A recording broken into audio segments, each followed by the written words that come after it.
হাসির পিছনে লুকানো রাগ ও ঘৃণা। একটি শহরের মাঝের অংশের বাড়িতে একটা হাসিখুশি মেয়ে থাকত।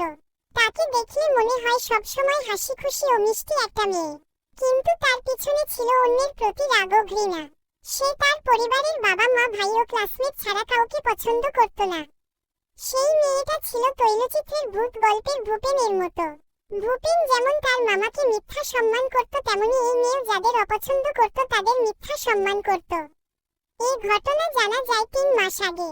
মূল ঘটনা হলো, আজ থেকে ৫ বছর আগে ওই মেয়ের বাড়িতে একটা ছেলে ভাড়া থাকত। ছেলেটি তাকে খুব ভালো ভাবত ও সম্মান করত। তাকে সাহায্য করত, মনের দুঃখের গল্প বলত।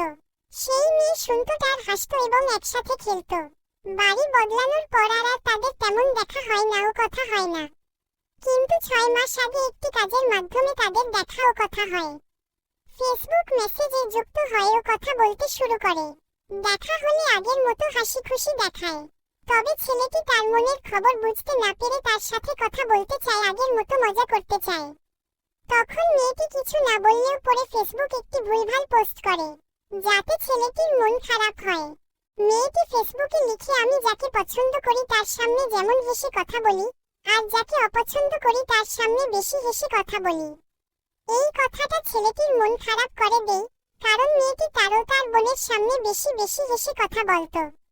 এই সম্পর্কে সে আরো বেশি বেশি ভুলভাল তথ্য পোস্ট করে, যাতে মেয়েটির আসল রূপ ফাঁস হয়ে যায়। এতে বোঝা যায় মেয়েটি এতদিন হাসির পিছনে রাগ ও ঘৃণা লুকিয়ে রাখে। এটা বুঝতে পেরে ছেলেটা আর তার সাথে কথা বলে না, আর আগের মতো পছন্দ করে না, আর মেয়েটিকে ভালো ভাবে না। এজন্য এসব কাজ করা ঠিক না। এভাবেই গল্পটি শেষ হয়।